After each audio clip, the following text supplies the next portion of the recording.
guys, I'm back to my Raw review. Before I start talking about that, I want to show you something first. You guys may have remembered a few videos back I said I was going to make fudge.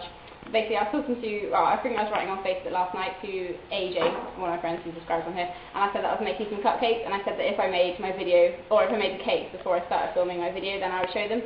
So yeah, this is the cupcakes which I made today, which they look pretty awesome. The Rocky Mountain cupcakes, so it's like chocolate icing, marshmallows, fudge, and just chocolate melted over the top. They're pretty awesome. My mum runs her own like cake making like business, so I'm aspiring to be like her. She's in the background, but she's refused to let me film her, so I won't film her. So yeah, that's my cupcake. So if you ever want to, go and have a look at the website, which we've put up. It's lushdilicious.co.uk. But I'll put it in like the bar, like the box underneath. Even though like none of you like live in like Devon or like near me, you can still have a look anyway, because the cakes are amazing. Okay, right, so now I'm back for my Raw review. I just thought I'd show you that, because, you know, I do other things. Apart from talking about wrestling, I can actually cook, so I'm slightly domesticated. I can't do anything else. I can't, like, iron or use washing machine, but I can cook, so I suppose that's something. So, yeah, Raw this week, well, it was alright. Like, the ending was really, really good. Like, I liked it, but the rest of it I thought was kind of average. Like, I honestly was considering, like, switching it off, and then I thought, well, I've only got, like, half an hour left. I'll carry on watching it, but obviously the final segment, like, the contract signing between Punk and Cena was really, really good. So that, you know, like, made us like the rest of the show. But I just felt like the rest of it was a bit, like, average, like, the matches and stuff, and I just didn't really enjoy it, to be honest. Like, the first hour and a half I did think was pretty dull, but the last half an hour made up for it, so here we go. So Triple H comes out at the start, and basically, like, I guess they're going to be doing that. It's going to be Triple H, like Raw, and like sometimes SmackDown is mainly going to be revolving around Triple H at the moment, which is kind of good, but also kind of bad as well, because you get a bit sick of him coming out all the time. But sometimes he does have a good like part to play if he's like, you know, involved with like Punk or Cena or whatever. That makes it a bit more interesting. But basically, it was just him at the start. Came out and he said that he's made himself the special guest referee for the match at Summerslam between Punk and Cena, which I was a bit like, ugh. When I heard that, I thought, oh, you just kind of wanted it just to be them two, you know, and get on with it again. But obviously, that, like, with Triple H being ref, it kind of almost implies that something's going to happen. He's either going to screw one of them. You don't know. He says it's going to be fair, but, you know, does that really ever happen in wrestling? Honestly, if a referee says that they're going to call it completely down the middle, do they? Nah. So, something is going to happen there. So, whether that's a good or a bad thing at the moment, I don't really know. So, he says that obviously Punk and Cena are going to, like, do their contract signing, but they're going to have separate matches in the show. So the first match is John Cena versus Jack Swagger, and the crowd were awful for this Raw. Like, seriously, they were so quiet. Even, like, you know, like, I know Cena doesn't get cheered a lot, but he didn't even really get booed a lot, to be honest. And when Punk came out later on, there was, like, hardly any reaction, and it was just like, oh my word, crowd, you paid how much money to go and see this show, and you're just going to sit there, like, bored the whole time. Makes no sense. So, yeah, it was pretty lame match, to be honest. I just didn't really like enjoy this match at all. So Cena wins with the attitude adjustment.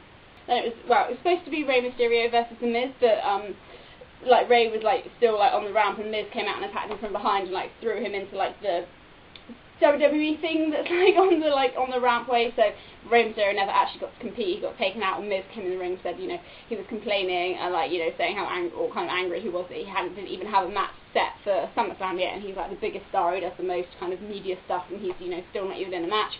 So he wants to get the ref to raise his hand in victory, but the ref comes out and says no, that's not going to happen, and Triple H wants him to, you know, fight somebody else. So it then turns into the Miz versus Kofi Kingston. Pretty decent match, to be honest. Kofi does like a nice springboard crossbody off the top rope, like, not just like a normal kind of one, but like, I can't really explain it, but it was really nice anyway. Miz hits a DDT, and then he hits the skull crushing finale for the win.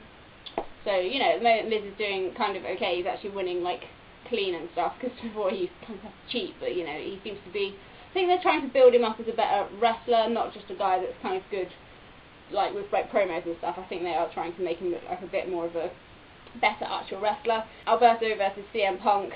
This match was, oh, I don't know. I really didn't enjoy hardly any of the matches on this show, and I don't know why. Maybe it was just me. Maybe you guys thought it was really good, but I just thought that this match was a bit like boring, to be honest. Punk goes to the go to sleep, but it gets countered, and then in the end he does hit like he kicks Alberto in the head and hits the GTS for the win. So that's that, really. Beth Phoenix versus Eve, honestly, like, you know, so the crowd was dead. This match, there was no reaction whatsoever, nothing for Beth Phoenix, which is really surprising, because normally she does, you know, I know the women don't get as big a reaction as like the men do, but she still used to get quite a lot. But this crowd, they were just completely dead, and it actually wasn't really a bad wrestling match, to be honest, but, you know, there's just nothing, no, like, kind of, reaction at all to it from the crowd, which is a bit disappointing.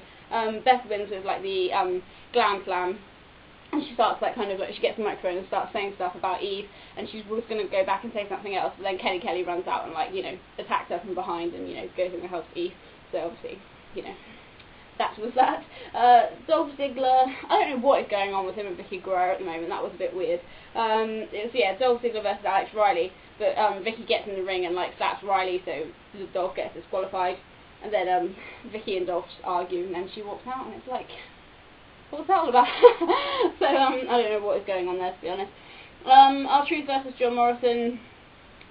I didn't really pay attention to this match, because this is one where I was thinking, I'm going to turn this off now because I'm really bored. Then I realised that it was like, obviously, you know, just the contract signing left to go.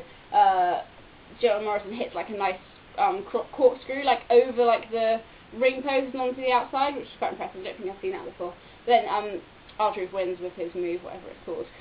He's another guy who has a move which I don't actually know what it's called. But anyway, Christian then like says that he's going to make an announcement on SmackDown which should interest like Triple H and everybody else. So whatever that's going to be, I do not know yet. And then obviously, yeah, like I said, the contract signing versus between CM Punk and Cena. Obviously, Triple H and John Laurinaitis, I think it was him again, were there.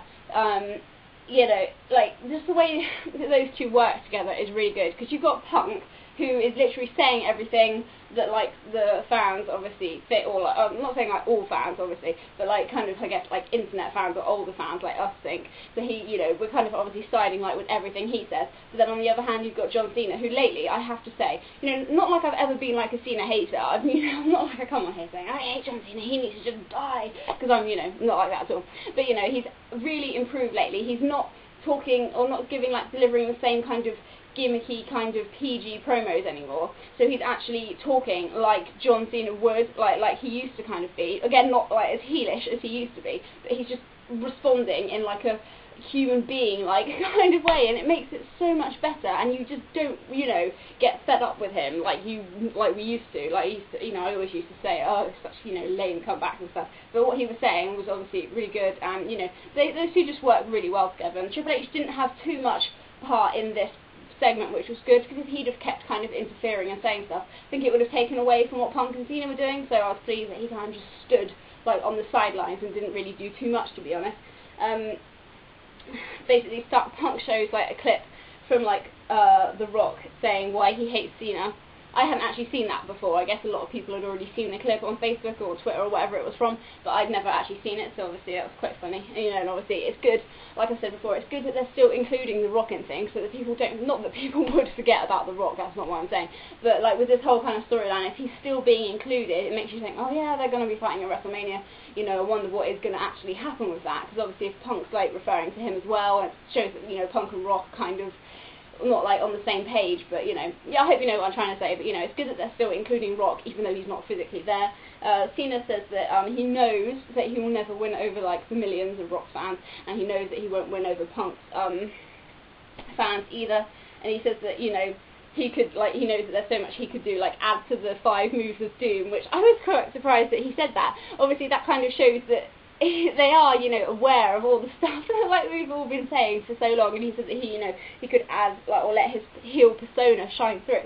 So to start with, I was thinking, is that a good thing that he's actually saying that? Because now that he's got that out of the way, saying he could do that, is that going to mean that it's never going to happen? I honestly don't know. But, you know, he says that he doesn't really care for the people who hate him, but he's just going to do what he's doing for the ones who have always kind of stuck by him.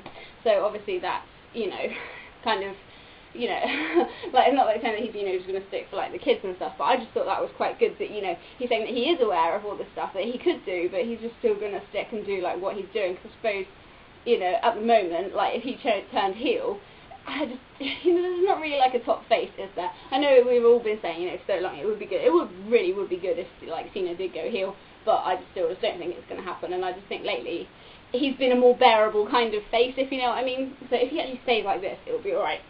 I'm hoping what I'm saying makes sense, because, you know, when I talk and give my opinions on stuff, I don't write it down first what I'm going to say, so I kind of, like, the first thing that comes into my head.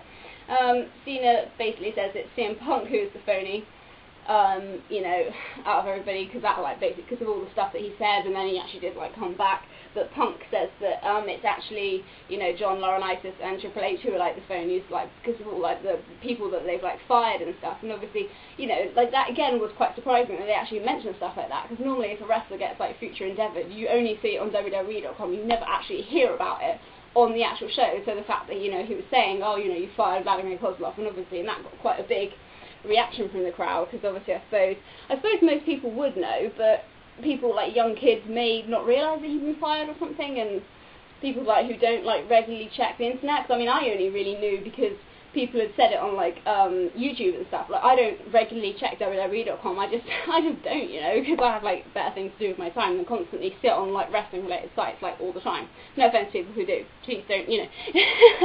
I don't mean to, like, offend people, but I just don't go on sites, I don't, like, check all the stuff, you know, I don't read spoilers, so I only really find out if people tell me on Facebook, or if it comes up on, like, someone's, like, video on YouTube. That's really the only way I kind of find out. Punk says that Cena won't have anything left after SummerSlam, you know, if he loses, but then Cena says, well, actually, Punk's the one that's got more to lose, because all of this stuff that he kind of said, you know, like, building up to, like, this match and stuff, if he, like, lost, you know, it would all been, like, for nothing, really, and he would just be known as, like, the one-hit wonder who only beat Cena once, and not when it really mattered.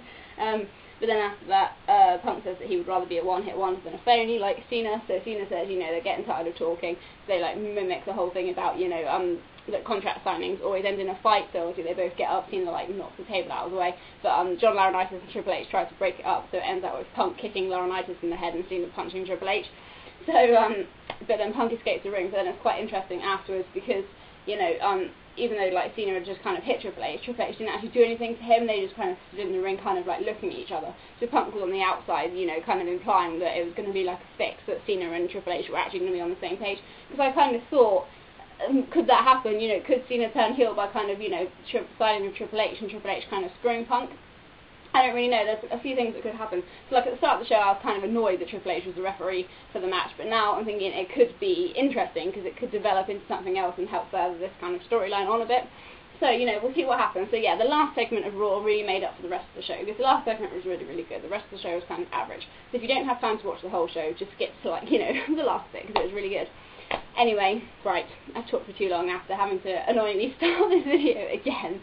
I want to kind of get on and edit it and put it up now. So yes, thanks for watching this video. Obviously, like I told you last time, I'm not going to be around now for at least a week and a half, so I probably won't be able to do a video until at least some Saturday or Sunday. Not really sure. Probably Saturday. Sorry, I had to kind of think now. I was trying to think when Liam goes home. I'm sure, yeah, he's going home on Saturday. So, yeah, it'll probably be either during the day on Saturday or Sunday that I do my next video, and I'll just have to do, like, an ultimate catch-up of SummerSlam, Raw, and SmackDown, depending on how I'm feeling. And I did say I was going to do, you know, my WrestleMania 17 review as well, but that completely depends on how much time I have.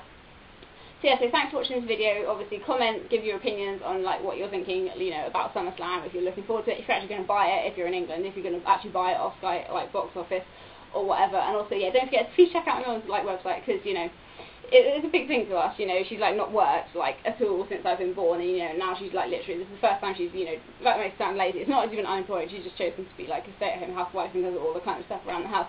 So for her, this is, like, really exciting. So just, yeah, and even if you just, like, want to look at pictures of cakes, because, you know, some people might, please visit the website and have a look, because, you know, some of her stuff is pretty awesome. Anyway, thanks for watching this video, and I will see you guys in a week. Bye!